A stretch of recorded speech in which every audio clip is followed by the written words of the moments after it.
Hello everyone, I am SC of your routine, that is Shubham Chaudhary, and I have been told by our HOD Shondip sir that some of the students have requested for some lectures on Dream Children, Lamb's Dream Children, and I thought you would be able to deal with this on your own, particularly after the introductory classes we had before the lockdown. But anyway, let us begin with that.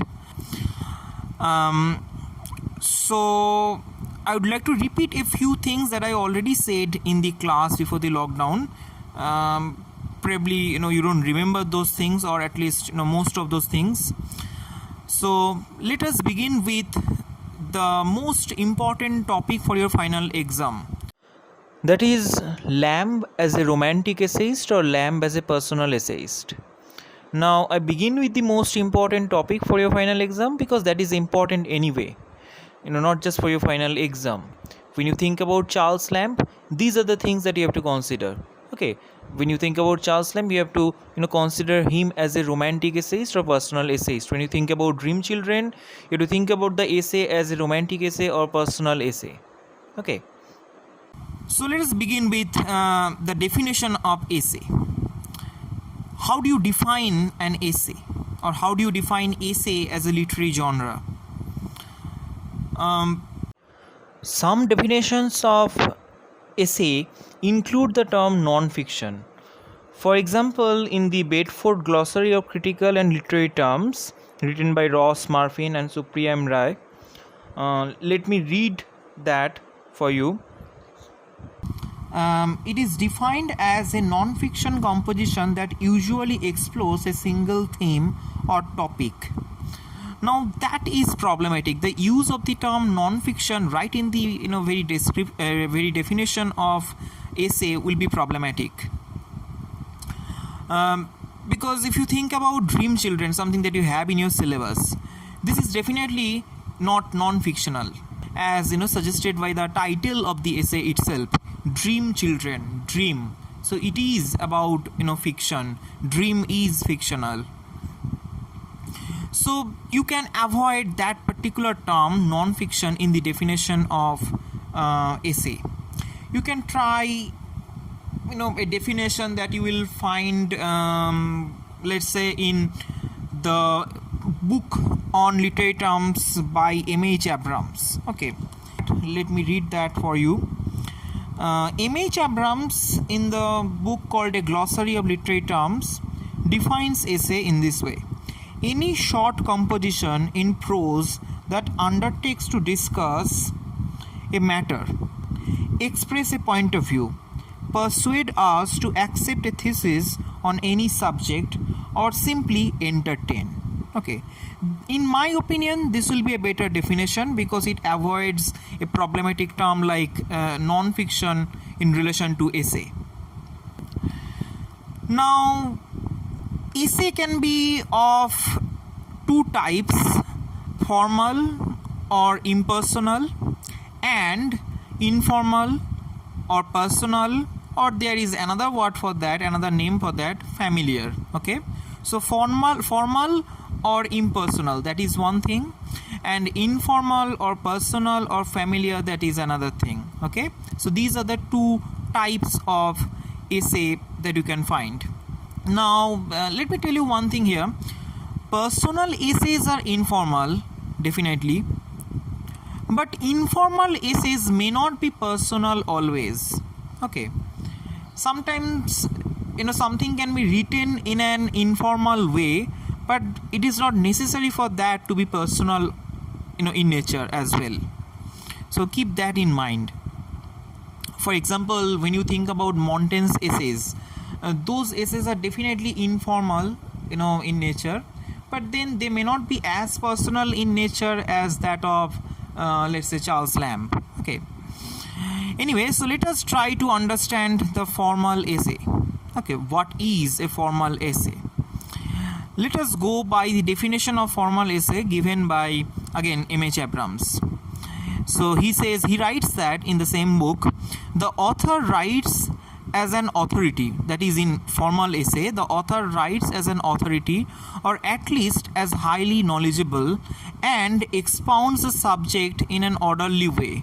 Or, as you can find in Bedford edition, the formal essays are designed to declaim and instruct, are characterized by analytical examination of their subject matter and a dignified or solemn tone. Example of formal essay. Let's say Bacon's essays like Of Studies. Okay. Now, if you just take a look at the beginning of Bacon's Of Studies, you will instantly understand the definition of formal essay given by either M.H. Abrams or the one you find in the Bedford edition, which is written by Ross, Muffin, Supriam Ray, the two writers.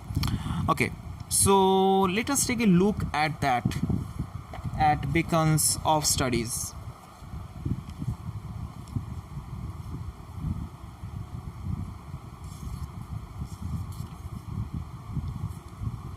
Okay, before I start reading the text of Studies, or at least a few lines from Of Studies, it is anyway a very short piece, but before I start reading that piece, let me just repeat the definition once again.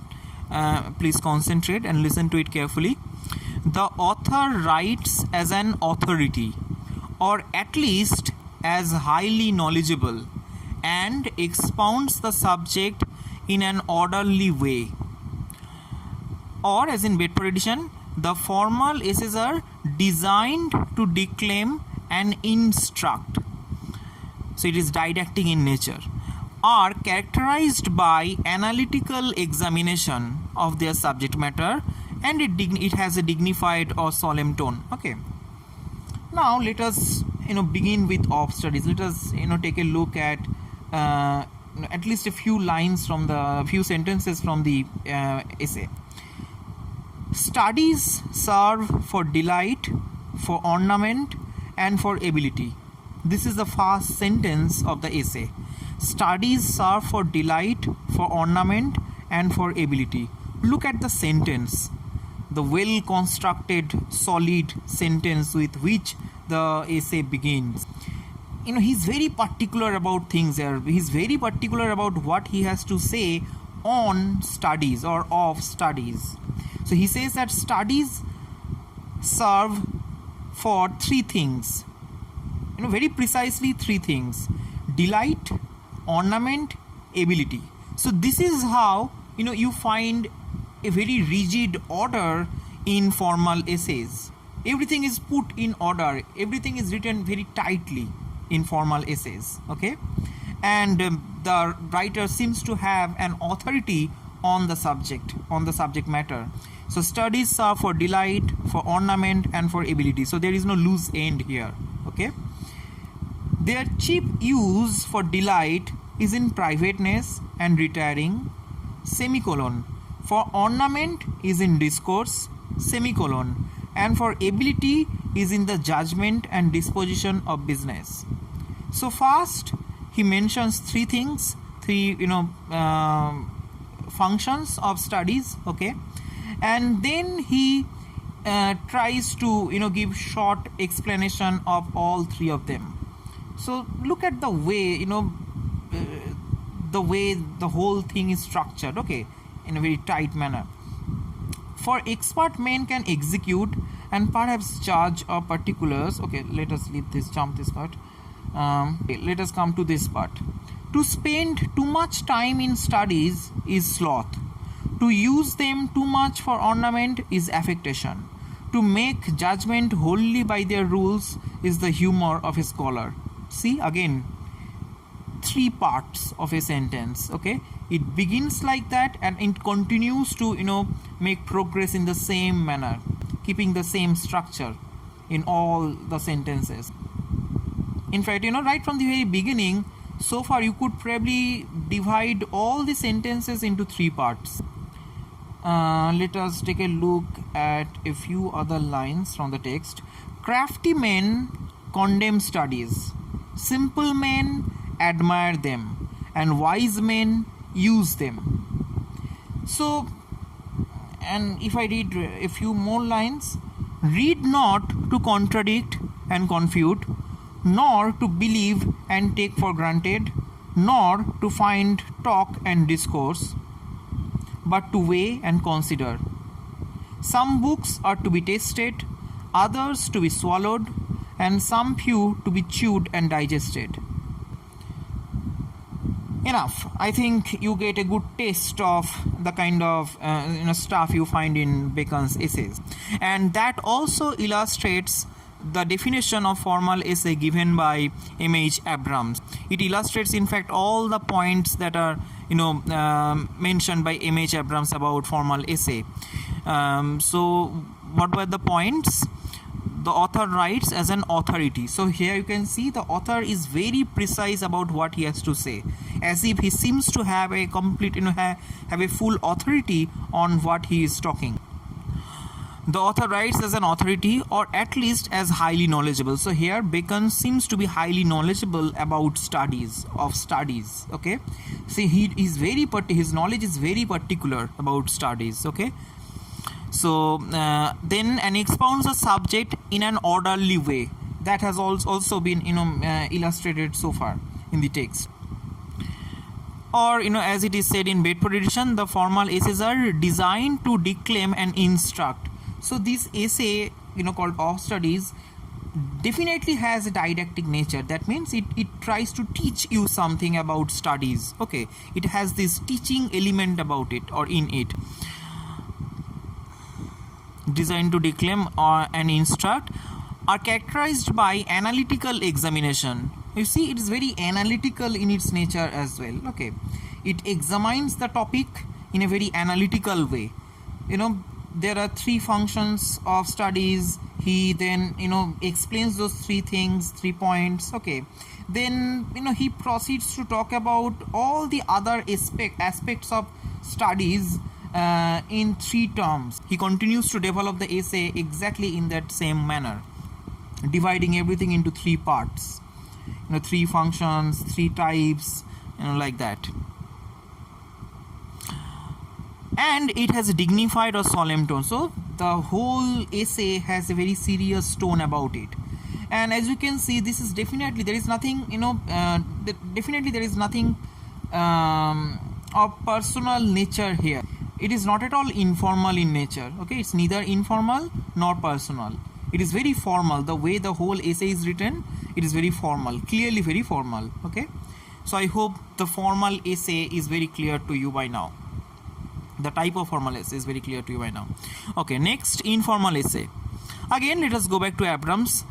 So he says that in the informal essay, the author assumes a tone of intimacy with his audience, tends to deal with everyday things rather than with public affairs or specialized topics, and writes in a relaxed, self-revelatory and sometimes whimsical fashion. Now, everything that you hear about informal essay, you didn't find any of those elements in Of Studies. Okay, so it says, let me repeat once again, in the informal essay the author assumes a tone of intimacy.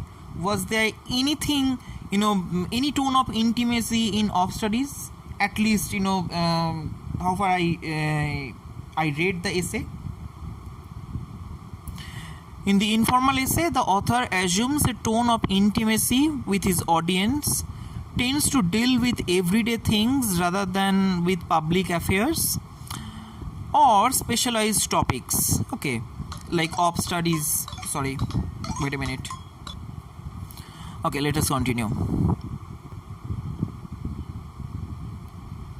Now, example of informal essay. Lamb's Dream Children, of course. Okay, as you're going to see, let us not start reading the text of Lamb's Dream Children right away, right now. We'll do that later on, after the introduction is done. Now, in this context, let me also tell you, Montaigne, who coined the term essay in the first place in 1580, not 1850, 1580, also wrote essays of informal nature. Okay, so Lamb's essay, follows that same tradition, Montaigne's tradition. And let me tell you one more thing here in this context. although Montaigne was the one who coined the term essay in 1580, but he was not at all the first person to write an essay. Okay, essay as a form of writing can be traced back to the classical period. You can check the Penguin edition of literary terms, dictionary of literary terms, okay, which is written by what was the name, J.A. Carden. Yes, if you check Carden's dictionary of literary terms, that is the Penguin edition, you will find a very good history of essay as a literary genre. So you can take a look at that. I'm not going into that. And just one more thing before we focus particularly on the Romantic period, because Lamb was a Romantic essayist. Okay, just one more thing. The term essay, as coined by Montaigne, originally meant an attempt. Okay, not an, forget an, attempt. It originally meant attempt. Okay, then how is it related to the definition of essay? You can understand essay as an attempt to express one's thought on a topic. So in that way, the original meaning of the word essay makes sense to us. So far we have discussed the formal essay and the informal essay, which covers one of the topics that I mentioned at the very beginning, that is Lamb as a personal essayist. Now, when you have to talk about Lamb as a personal essayist, you also have to talk about formal essay, because there is something called the informal essay, precisely because there is something other than that, something opposed to that, which is called the formal essay. So without, if there was no formal essay, there would be no informal essay, right? So when you have to talk about informal essay, you also have to talk about formal essay. It's like, black is there precisely because white is there, or teacher is there precisely because student is there. Okay, if there is no student, there is no teacher. If there is no teacher, there is no student. Okay, the meaning of the word teacher depends on the meaning of the word student, depends on the existence of the concept of student. Okay, similarly, the concept of student exists precisely because there is something other than that, the teacher, the concept of the teacher. Okay, so similarly, formal essay is there because there is something called informal essay, and informal essay, the category of informal essay is there because there is something other than that, that is called the formal essay. So when you have to talk about one, you also have to talk about the other, right? In this context, you can also think about Darcy and Elizabeth in Pride and Prejudice, because in so many ways they are opposite of each other. However, that is not to say that Darcy is proud and Elizabeth prejudiced. That will be half of the story, not that, but still in so many ways they are opposite of each other, and that is why when you talk about Darcy, you should talk about Elizabeth as well, or when you talk about Elizabeth, you should also talk about Darcy, and that actually makes things easier for you when you write the answer. Eventually you can make a combined answer for Darcy's character and Elizabeth's character. So when you have to talk about one character, you also have to talk about the other character necessarily. Now, after discussing Lamb as a personal essayist, I have not yet discussed Lamb as a personal essayist exhaustively, because I have not yet read the text with you. I've simply said, so far I've simply said that the things that you find in formal essays, you are not going to find those things in Lamb's essay, in Dream Children. And you can already expect that from the title itself. Try to remember the things that we found in Bacon's Of Studies. Will you expect such things in an essay that has the title Dream Children? Probably no. You probably already understand that you're not going to find such things in this essay, right? But later on we're going to take a look at the entire essay, and then the whole thing will be clearer to you perhaps. But for now, you at least have some idea about Lamb as a personal essayist. Now let's think about Lamb as a romantic essayist, and let's think about any possible connection between the two. So how do you relate Lamb as a personal essayist to Lamb as a romantic essayist. So now we have to focus on the romantic period. Romantic period is the time when essays flourished, or to be more precise, personal essays flourished. Now, to go back to M.H. Abrams, he writes in the same book, in the early 19th century, the founding of new types of magazines and their steady proliferation gave great impetus to the writing of essays and made them a major department of literature. This was the age when William Hazlitt, Thomas De Quincey, Charles Lamb, and later in the century, Robert Louis Stevenson brought the English essay and especially the personal essay to a level that has not been surpassed. So M.H. Abrams also says, what I just said, that in the romantic period essays flourished, and to be more precise, personal essays flourished, and he gives one reason behind that, one possible reason behind that. However, that may not be the only way of looking at it. You can also think about it from another perspective, and for that I will check another book, and this time it is by David Deches. So enough of M.H. Abrams from the beginning. Now let's take a look at David Deches, another famous name for all of you. And yes, this is from A Critical History of English Literature, Volume 2. That is about the restoration to the present day. Now let's read from that book. I'm not going to read all the sentences, but I'm going to select a few portions from that chapter. Okay.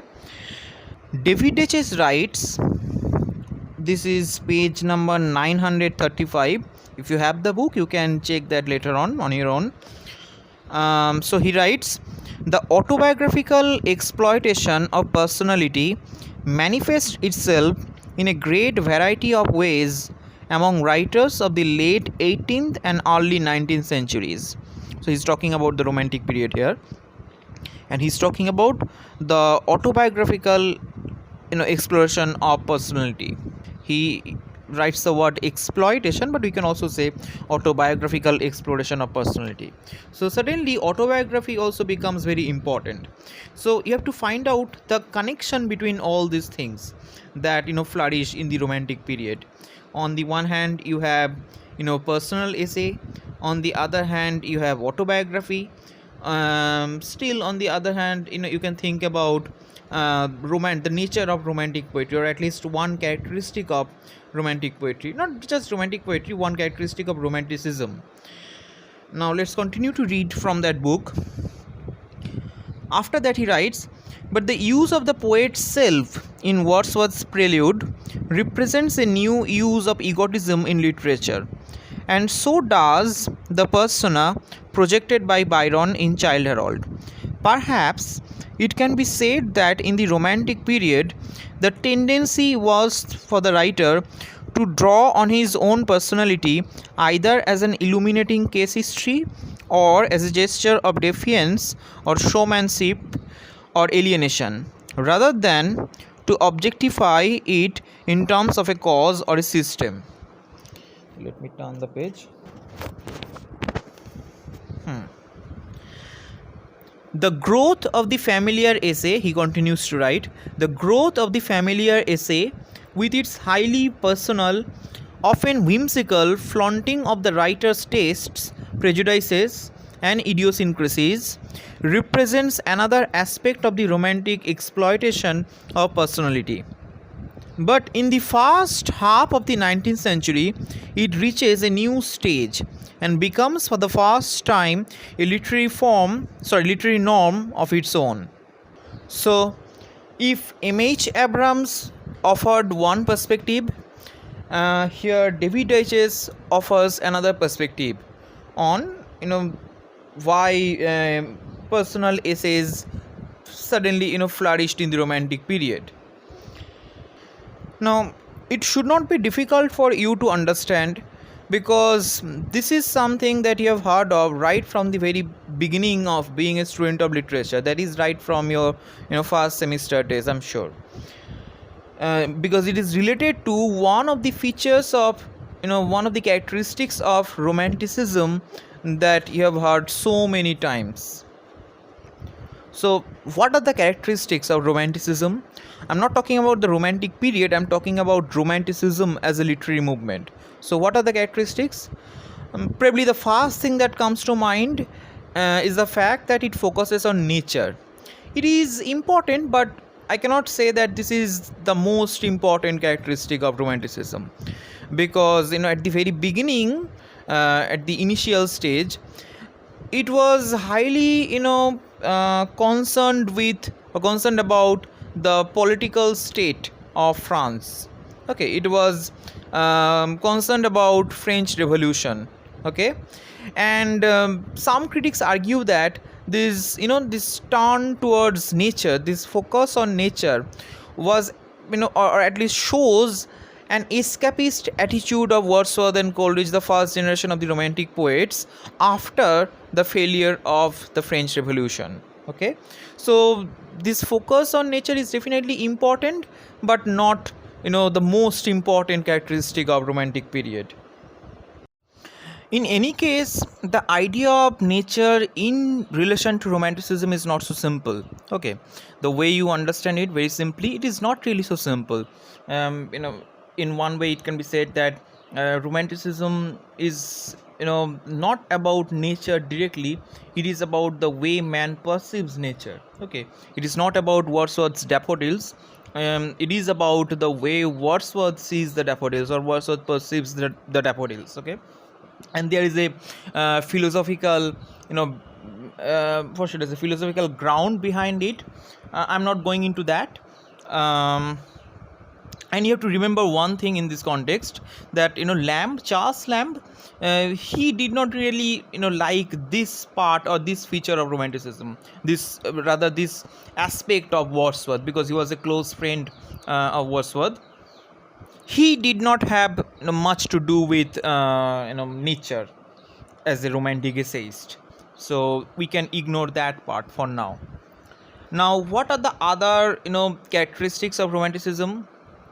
Next, after this whole thing about nature, the next point that comes to our mind is probably that romanticism focuses on emotions and feelings of human beings rather than logic and reason, as did the last age, the previous age, okay, which is said to be the age of reason. Now romanticism focuses more on emotion and feelings.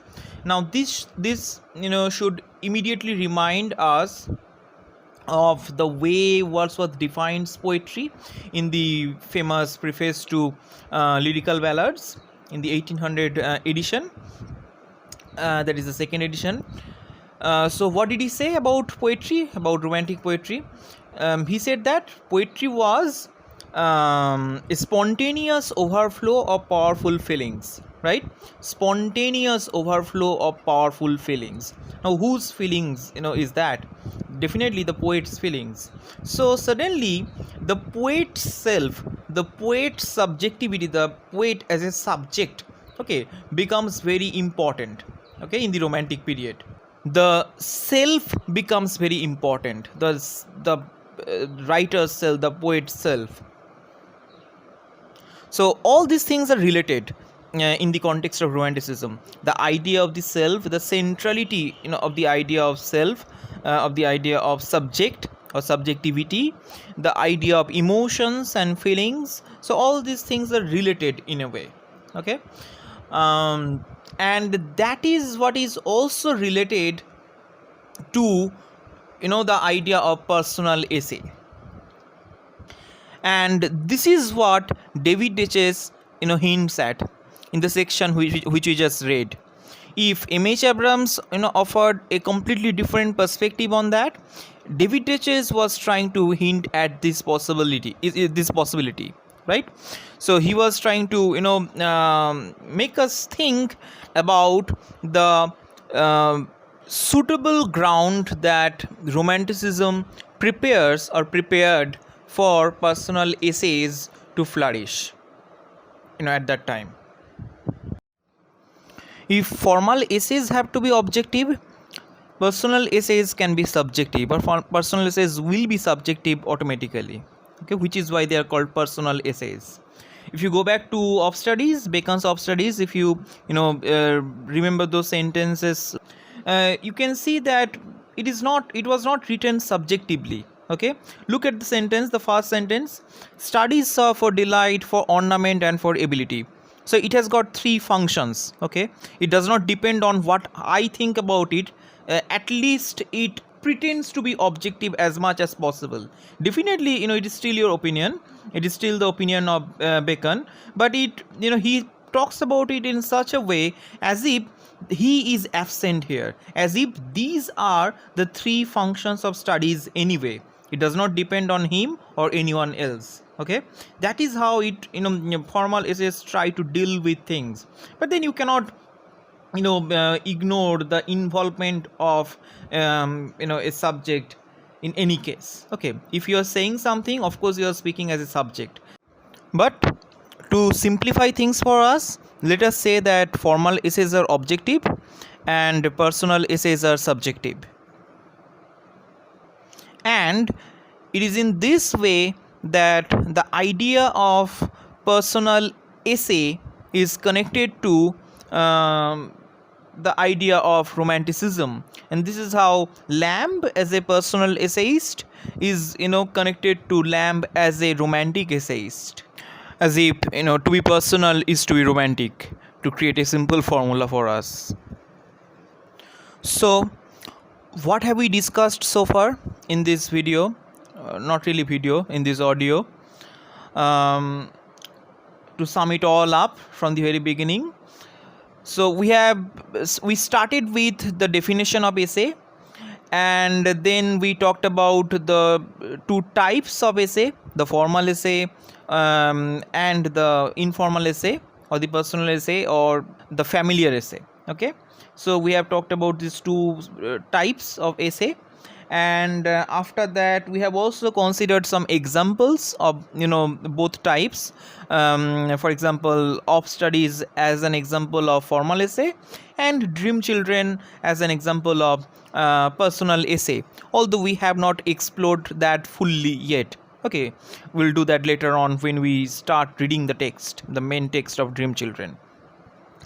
And you can anyway understand that to some extent. I hope you have read the text by now on your own. If you have read the text, you already understand what I'm talking about. Then after that we moved on to the next idea, the next concept, the next topic, that is Lamb as a romantic essayist. So from the first topic, that is Lamb as a personal essayist, we moved on to the next topic, Lamb as a romantic essayist, and we also try to understand a possible connection between the two. How is Lamb as a personal essayist related to Lamb as a romantic essayist? And these are the important topics for your final exam as well. So let us stop here for this video or audio, because it is becoming too long, and it will be more difficult for you to download things if I continue to speak like that for another 15 minutes. So let's stop here, and we'll start, or we'll resume our discussion from this point in the next let's say video. Thank you.